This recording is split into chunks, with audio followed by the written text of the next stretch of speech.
Hello, ഇന്ന് നിറയെ health benefits ഉള്ള ഒരു ബ്രോക്കലി മുട്ട തോരന്റെ റെസിപ്പിയാണ് കേട്ടോ ചെയ്യുന്നത്.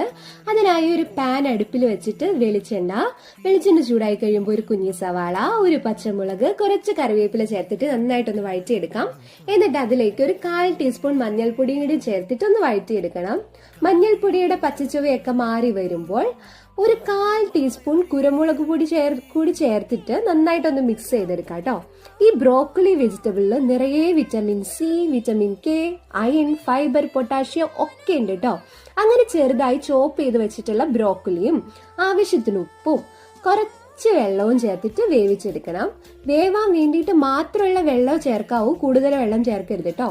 അങ്ങനെ ഈ ബ്രോക്കലി ഒരു പാതി വേവൊക്കെ ആയി കഴിയുന്ന സമയത്ത് അതിലേക്ക് കുറച്ച് തേങ്ങ ചേർത്തിട്ട് ഒന്ന് മിക്സ് ചെയ്തെടുക്കാം. തേങ്ങ കംപ്ലീറ്റ്ലി ഓപ്ഷണൽ ആണ്. തോരൻ ആയതുകൊണ്ടാണ് തേങ്ങ ചേർക്കുന്നത്, ഇല്ലെങ്കിലും നല്ല ടേസ്റ്റ് ആണ് കേട്ടോ. അങ്ങനെ തേങ്ങയും ചേർത്തിട്ട് നന്നായി മിക്സ് ചെയ്തെടുക്കുക. ശേഷം 2 മുട്ട പൊട്ടിച്ചിട്ട് ഉപ്പും കുരുമുളകും ചേർത്ത് ബീറ്റ് ചെയ്ത് വെച്ചിട്ടുള്ളത് ബ്രോക്കലി 4 സൈഡിലേക്കും പകത്ത് മാറ്റിയിട്ട് നടുവിലൊഴിച്ച് അടച്ചു വെച്ച് വേവിച്ചെടുക്കണം.